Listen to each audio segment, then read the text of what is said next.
जय सिया राम। मैं आचार्य राजेश श्री राम जन्मभूमि अयोध्या से प्रिय दर्शकों प्रस्तुत हूँ आप सबके समक्ष जुलाई महीने का राशिफल लेकर के। और आज नंबर है मिथुन राशि का। मिथुन राशि के जातकों के लिए जानेंगे उनका शिक्षा, संतान, व्यापार, स्वास्थ्य, कैरियर, भाग्य सबके बारे में विस्तार से जानेंगे।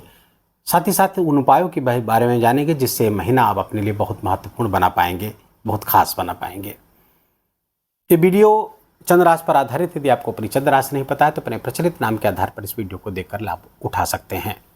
पहले एक सरसरी निगाह से देखेंगे कि ये महीना, इस महीने में ग्रहों की क्या स्थिति रहने वाली है। तो आपके राशि पर ही सूर्य और गुरु का गोचर होगा, चल रहा है। गुरु यहाँ पे लंबे समय से हैं और लंबे समय तक रहने वाले हैं। अतिचारी अवस्था में सूर्य 16 जुलाई तक यहीं रहेंगे। 16 जुलाई के बाद स्थान परिवर्तन करके चले जाएंगे आपके धन स्थान पर। सूर्य धन स्थान को प्रकाशित करेंगे 16 जुलाई से लेकर के 16 अगस्त तक। बुधदेव यहाँ पर पहुंच चुके हैं और यहाँ पर वक्री हो जाएंगे। बुधादित्य योग आपके धन स्थान पर बनता हुआ दिख रहा है, बहुत खूबसूरत योग है।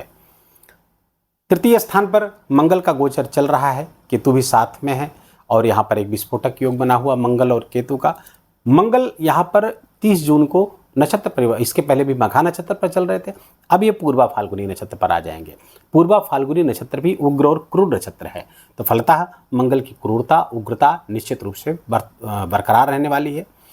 हालांकि इसके वैश्विक स्तर पर ज़्यादा प्रभाव दिखेंगे, व्यक्तिगत स्तर पर प्रभाव ज़्यादा आपके लिए शुभ होने वाले हैं, आपके पराक्रम पुरुषार्थ को बढ़ाने वाले हैं। इसका डिटेल में हम देखेंगे क्या परिणाम प्राप्त होगा। चतुर्थ स्थान, पंचम स्थान, षष्ठम, सप्तम, अष्टम आपका खाली है। नवम स्थान पर राहु देव का गोचर चल रहा है। दसम स्थान पर शनि देव हैं, अब ये 13 जुलाई से वक्री हो रहे हैं। 13 जुलाई से 28 नवंबर तक ये वक्री रहने वाले हैं। चेष्टा बल शनि का बढ़ जाएगा, एक भाव पीछे का परिणाम देना प्रारंभ कर देंगे। पीछे घूम कर दिखवाएंगे, देखिए पीछे कहीं कुछ छूटा हुआ तो नहीं है, तो उसको भी करेंगे तो तृतीय दृष्टि से बहुत लाभ प्राप्त होगा। हालांकि शनि के वक्रत्व का एक अलग वीडियो आएगा जिसमें आप विस्तार से शनि के इस गोचर को समझ पाएंगे। एकादश स्थान का आपका खाली है। द्वादश स्थान पर द्वादश योग बना हुआ, बड़ा खूबसूरत योग होता है जब शुक्र द्वादश स्थान पर अपनी ही राशि पर विराजमान हो जाते हैं। तो बड़ा सुंदर योग यहाँ पर द्वादश स्थान पर बैठकर एकमात्र ग्रह शुक्र हैं जो द्वादश स्थान पर जाकर के शुभ परिणाम देते हैं, और तब अधिक जबकि वो आपके त्रिकोण के भी स्वामी हो। तो यहाँ पर त्रिकोण के भी स्वामी हैं, आपके पंचम भाव के भी स्वामी होकर के द्वादश स्थान पर गोचर करने वाले, बड़े शुभ परिणाम इसके आने वाले हैं। क्या परिणाम प्राप्त होगा तो आइए जानते हैं। सबसे पहले हेल्थ को देखेंगे, स्वास्थ्य कैसा रहने वाला है। तो स्वास्थ्य के स्वामी आपके राशि के स्वामी, स्वास्थ्य के स्वामी आप बुधदेव हैं। बुधदेव वक्री होकर के आपके द्वितीय स्थान पर, वाणी स्थान पर विराजेंगे। सूर्य का साथ मिल रहा है इनको यहाँ पर, तो फलतः खान पान संबंधी रोग आपको प्राप्त हो सकते हैं। मुंह में छाले पड़ सकते हैं, हाइपर एसिडिटी के शिकार हो सकते हैं। बहुत स्पाइसी खाने का मन करेगा, गर्म खाने का मन करेगा, जो आपके स्वास्थ्य को प्रभावित करेगा। इसलिए थोड़ा सा सावधान रहने की ज़रूरत है। अपने आहार विहार पर नियंत्रण रखने की आवश्यकता जरूर रहेगी ताकि छोटी मोटी जो समस्याएं आने वाली हैं उससे आप बच सकें। बाकी आपके रोग स्थान के जो स्वामी हैं वो रोग को लेकर के कहाँ गए हैं, आपके तृतीय स्थान पर। तृतीय स्थान भाई बहनों का है, तो भाई बहनों के स्वास्थ्य में कुछ समस्याएं जरूर पैदा होती हुई दिख रही हैं, तो उनका थोड़ा सा ख्याल रखें, उनको बता दें कि अपने हेल्थ का वो ख्याल रखें। बाकी आपका अपना हेल्थ बिल्कुल बेहतर होता हुआ दिख रहा है। हाँ, अगर आपकी कुंडली में, जन्म कुंडली में किसी विपरीत ग्रह की दशा चल रही है या षष्ठेश की, मार्केश आदि दशा चल रही है तो स्वास्थ्य प्रभावित जरूर हो सकता है। गोचर फिर उसमें कुछ कर नहीं पाएगा। अब आते हैं आपके धनागमन की स्थिति। आपके धनागमन के स्वामी मंगल हैं, बैठे कहाँ हैं, पराक्रम स्थान पर। अपने ही पराक्रम पुरुषार्थ से आप अपने लिए धनागमन की स्थिति बहुत बेहतर करते हुए दिख रहे हैं। देखिए यहाँ पर शनि भूमपुत्र मंगल आपको आपके पराक्रम को बढ़ाएंगे, पुरुषार्थ को बढ़ाएंगे, रिस्क लेने की क्षमता को बढ़ाएंगे। इनिशिएटिव सा लेने में आप चूकेंगे नहीं, कोई भी प्रयास शुरू करने में आप बिल्कुल चूकेंगे नहीं। तो ये मंगल का गोचर तृतीय स्थान पर बहुत अच्छा माना जाता है, मंगल और सूर्य का गोचर। तो ये मंगल यहाँ पर पहुँच चुके हैं, तो आपके पराक्रम पुरुषार्थ को बिल्कुल बढ़ाते हुए पिछले महीनों से आपने देखा होगा कि पहले से अधिक आप पुरुषार्थ करते हुए दिख रहे हैं, पहले से अधिक पराक्रम करते। किसके लिए? धन को जनरेट करने के लिए, इनकम को बढ़ाने के लिए, अपनी मनोकामनाएं पूरी करने के लिए, अपनी इच्छाएं पूरी करने के लिए आप बहुत सारे प्रयास इस महीने भी करते हुए देखेंगे, जिसका बड़ा सकारात्मक और शुभ परिणाम आएगा। इनकम आपकी बढ़ती हुई दिख रही है। साथ ही साथ यहाँ पर आप देखेंगे कि क्या धनागमन जो हो रहा है वो रुकेगा भी कि नहीं। तो पहली बात आप देख लीजिए कि शुक्र आपके द्वादश स्थान पर बैठे, खर्च आपका बढ़ेगा, लेकिन किस पे? भौतिक सुख सुविधाओं पर खर्च करते हुए दिख रहे हैं आप। अपने लिए लग्जरियस चीज़ों को खरीदते हुए दिख रहे हैं, वस्त्राभूषण खरीदने में आपका धन व्यय होगा, खर्चे बढ़ेंगे, लेकिन सुख समृद्धि घर में आएगी। घर में लग्जरी की चीज़ें, कंफर्ट की चीज़ें आती हुई दिख रही हैं, जिससे आपका सुख संसाधन, सुख सुविधाएं बढ़ती हुई दिख रही हैं। धन संचयन इस कारण से थोड़ी मात्रा में कम होगा, और इस कारण से भी क्योंकि वहां पर सूर्य का गोचर हो रहा है। सूर्य आपके तृतीय स्थान के स्वामी है और अपने घर से द्वादश गोचर कर रहे हैं, अपने घर से 12वां भाव होगा। फलतः खर्चे तो बढ़ा देंगे, खर्चे बढ़ेंगे, और आपका जो बैंक बैलेंस है वो कम होता हुआ दिखेगा। बुध भी यहाँ पर अच्छी राशि में नहीं है बैठे, क्योंकि कर्क राशि चंद्रमा की राशि है, तो पिता के घर में बैठेंगे बुध, तो यहाँ उद्विग्न रहते हैं पिता के घर में, तो धन संचयन को लेकर के थोड़ी परेशानी होगी। परिवार में, कुटुंब में कुछ कला का वातावरण, प्रॉपर्टी को लेकर के हो सकता है। धन के बंटवारे या संपत्ति के बंटवारे के, परिवार में बंटवारे को लेकर के कुछ समस्याएं पैदा होती हुई दिख रही, जिसके कारण से धन का जो संचयन है, बैंक बैलेंस, वो प्रभावित होता हुआ दिख रहा है मिथुन राशि के जातकों को। इस पर ध्यान रखें। लेकिन सुख की कहीं कोई कमी नहीं है, कंफर्ट की कहीं कोई कमी नहीं है, सुख सुविधाएं बढ़ती हुई दिख रही हैं, धनागमन आता हुआ दिख रहा है, चिंता करने की कोई बात नहीं है। अब आते हैं आपके प्रेम प्यार शिक्षा संतान पे। तो शिक्षा संतान के स्वामी ये भी यहाँ के स्वामी द्वादश स्थान पर बैठे, तो अगर आप स्वयं या आपकी संतान बाहर जाकर के, विदेश जाकर के शिक्षा के लिए प्रयास करना चाहती है, तो ये बहुत सर्वोत्तम समय चल रहा है, जुलाई का महीना, इसमें आपको प्रयास करना चाहिए।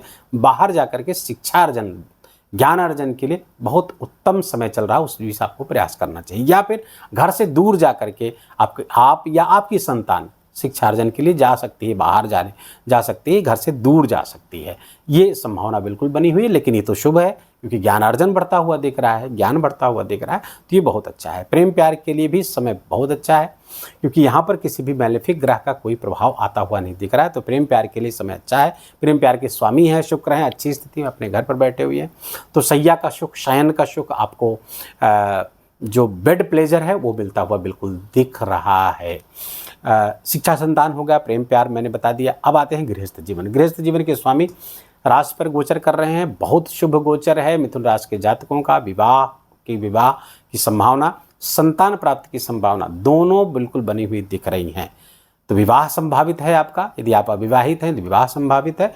संतान के लिए प्रयासरत है तो संतान भी प्राप्त होने के योग बने हुए हैं, न केवल अभी इसी महीने, आगे भी कई महीनों तक के बनते हुए दिख रहे हैं, खासकर तब तक जब तक कि देवगुरु स्थान परिवर्तन, अक्टूबर में स्थान परिवर्तन करके कर्क राशि पर चले जाएंगे, तो अक्टूबर तक ये योग बनता हुआ दिख रहा है। लेकिन कुछ ही दिनों के लिए जाएंगे, 1-1.5 महीने के लिए, फिर वापस आ जाएंगे इसी पे, तो जून तक यहाँ पर विराजमान रहेंगे। तो कुल मिलाकर ये वर्ष अगले जून 26 तक आपके विवाह और संतान की संभावनाओं को बहुत प्रबल किए हुए हैं। गृहस्थ जीवन की खूब बढ़ोतरी होती हुई दिख रही है गृहस्थ जीवन में। लेकिन 16 जुलाई तक सूर्य की भी दृष्टि पड़ रही, तो कुछ मनमुटाव जीवन साथी के साथ हो सकता है, कुछ खटास आ सकती है संबंध में, तू मैं हो सकती है, लेकिन उस छोटी मोटी नहीं कोई बड़ी समस्या होती हुई नहीं दिख रही, बशर्ते कि आपकी अपनी जन्म कुंडली में, जन्म लग्न में कोई भी इस तरह की विपरीत ग्रहों की दशा आदि न चल रही हो। तो व्यापार व्यवसाय के लिए बहुत अच्छा, बहुत शुभ अवसर चल रहा है। व्यापार व्यवसाय में बढ़ोतरी होती हुई दिख रही। पार्टनरशिप में व्यापार व्यवसाय है तो 16 जुलाई तक थोड़ा सा एक दूसरे को समझ कर आगे बढ़ने की आवश्यकता है। थोड़ा सा जो ओवर पावर करने की आपकी टेंडेंसी रहेगी 16 जुलाई तक, जिसके कारण से पार्टनरशिप में कुछ वैमनस्यता आ सकती है, कुछ परेशानियां पैदा हो सकती है। लेकिन 16 जुलाई के बाद चीज़ें वो बहुत बेहतर होती हुई भी दिख रही हैं, तो चिंता करने की कोई आवश्यकता नहीं है। व्यापार व्यवसाय सब आपका फ्लरिश होता हुआ दिख रहा है। करियर के स्वामी आपके देवगुरु बृहस्पति है, राशि पर ही गोचर कर रहे हैं। हालांकि 2 केंद्रों के स्वामी होकर के केंद्राधिपति दोष भी इनको लग जाता है, तो अंधों को भोजन जरूर कराते रहिए इस बीच में, जब तक कि देवगुरु बृहस्पति आपके राशि पर गोचर कर रहे हैं। अंधे 10 अंधों को इकट्ठा करके महीने में कम से कम 1 बार, 2 महीने में 1 बार जरूर करवा दीजिए। 10 अंधों को, पुरुष अंधों को, ध्यान रखिएगा, बहुत विशिष्ट उपाय बता रहा हूँ, इसको नोट कर लीजिए। 10 पुरुष अंधों को, महिला नहीं हो और पूरी तरह अंधे हो, उनको भोजन कराना है। कोई पैसा नहीं देना है, केवल भोजन कराना है। ये आप आसानी से कर सकते हैं। हर जिले में, हर जगह पे अंध विद्यालय होते हैं, वहाँ पर जाकर 10 बच्चों को भोजन करा सकते हैं। 10 बच्चों को इकट्ठा भोजन करा सकते हैं, बाद में आप सबको भी करा, जैसी आपकी सामर्थ्य हो। तो ये उपाय जरूर कर लीजिएगा, ताकि ये केंद्राधिपति दोष जो देवगुरु बृहस्पति को लग रहा है वो समाप्त हो जाए, तो आपको बहुत बेहतर परिणाम और दे पाएंगे वो। तो करियर में व्यापार व्यवसाय में, जीवन साथी के भी करियर में बहुत श्रेष्ठता देते हुए देवगुरु बृहस्पति दिख रहे हैं। भाग्य के स्वामी आपके शनिदेव हैं। वक्री अवस्था में आप भाग्य स्थान पर ही आ जाएंगे, भाग्य स्थान का लाभ देने लगेंगे, तो भाग्य आपका एक बार पुनः फ्लरिश हो जाएगा। भाग्य आपका लाभ देगा, और खासकर ऐसे काम जो आपके रुके हुए थे, आप हो नहीं रहे थे, उसमें कोई अड़चन आ रही थी, वो सब बहुत बेहतर तरीके से आपको पूरा करते हुए दिख रहे हैं। शनिदेव का विशेष आशीर्वाद आपको प्राप्त होगा। जब इनका चेष्टा बल बढ़ जाएगा वक्री होकर के, तब आपको विशेष परिणाम देते हुए दिख रहे हैं। सूर्यदेव की दृष्टि अष्टम स्थान पर पड़ रही है। थोड़ा सा वाहन वगैरह बहुत सावधानी से चलाएं, अन्यथा दुर्घटना हो सकती है।